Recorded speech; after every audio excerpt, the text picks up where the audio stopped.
Behind the old man, two young hunters stand watching. One quietly whispers that the old man is wasting what little strength he has left on a pile of burning wood. The other shakes his head. "A man his age should still be working," he mutters, "not sitting here all day." The children, however, never laugh at the old man. Instead, they gather around him. None of them can explain why. Something about him draws them closer. Among them is one boy, 8 years old. He watches more carefully than the others. He is quiet, not because he has nothing to say, but because he is always listening. More than the fire itself, he watches the old man's hands. They never truly rest. Even when there is nothing left to add, they continue to move, checking, adjusting, protecting. The boy wants to ask why, but each day the question dies before it reaches his lips. Then one evening, he finally finds the courage. "Why don't you ever sleep?" he asks. The old man does not answer. Instead, he reaches for a small, dry branch and gently lays it across the glowing embers.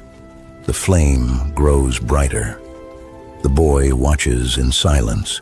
Without a single word, he understands that this is the only answer he is ever going to receive.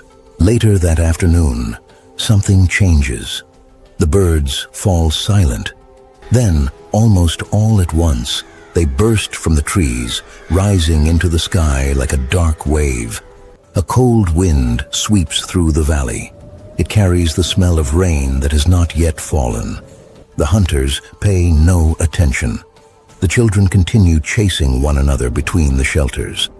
But the old man looks up, his eyes narrow. He has seen this before. He recognizes the warning as surely as he knows his own name. Quietly, he begins gathering dry branches and stacking them beside the fire. More than usual. His hands move quickly now, calm but deliberate. This is not panic. It is the quiet confidence of a man who has survived this exact moment before. He knows what is coming, and he knows what is at stake. The first drops of rain strike the ground like small stones. Then the sky opens. Wind tears through the camp. It flattens the tall grass and snaps branches from the trees. Rain lashes the shelters from every direction. Somewhere behind them, a heavy branch crashes to the ground. A mother grabs her children and pulls them away from the trees, calling their names above the roar of the storm. The tribe reacts immediately. They tie down the shelters. They gather what little food they have and hold it close. Voices echo through the rain as everyone calls out, making sure no one has been left behind. Thunder rolls across the valley. For a single moment, the entire camp seems to freeze. Everyone, except the old man. He never runs for cover. Instead, he lowers himself over the fire, wrapping his body around it like a living shield. The dry branches he collected only moments before become the fire's last protection against the storm. Rain streams down his face. Water drips from his beard.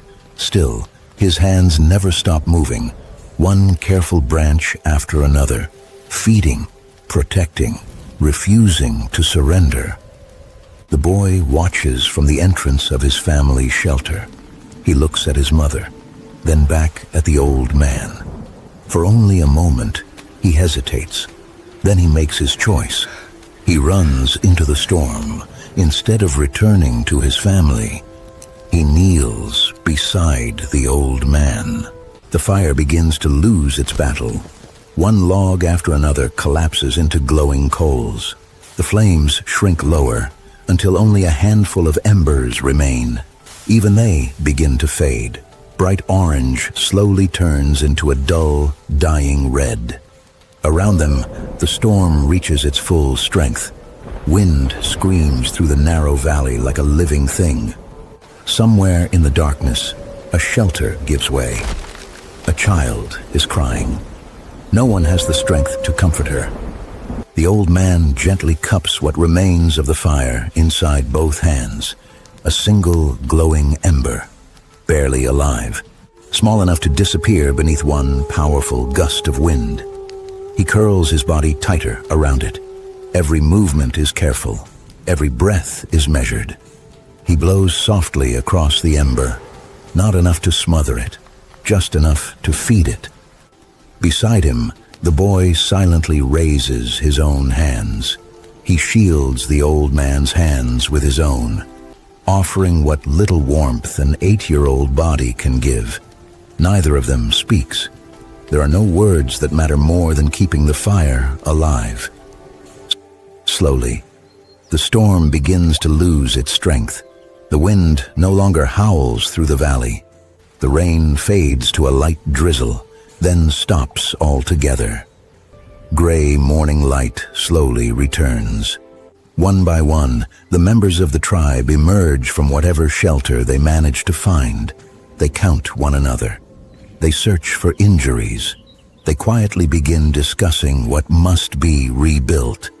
It takes them a long moment to realize what almost happened at the center of the camp. While they were fighting to save themselves, one man had been fighting to save something even more important.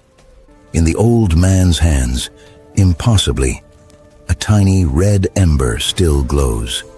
The two hunters who mocked him the day before stand in complete silence. At last, they understand. They were never watching an old man guarding a fire. They were watching a man protecting the future of the tribe. That night, the fire burns brightly once again. Its warm light fills the camp as though nothing had happened. Only now does the old man finally speak, not to the whole tribe, only to the boy sitting quietly beside him. Long ago, he begins, I belonged to another tribe, in another valley, far from this one. He stares into the flames before continuing. One winter, we lost our fire. The storm was much like this one. No one believed the flame could truly disappear. No one thought it needed guarding. His voice grows softer. Most of my people never survived the winter that followed. The boy says nothing. He listens. Every word settles deep inside him. Since that day, the old man says, I made myself a promise. As long as I live, this fire will never die again. The boy looks into the flames. They no longer seem like ordinary fire. They are warmth, food, safety, hope, tomorrow. Without saying a word, he quietly moves closer to the fire. He takes the place beside it that the old man has guarded for so many years. The old man watches him for a long moment. Then, for the first time in the entire story, he allows himself to look away from the fire. Only once, because at last, he knows the flame will survive him.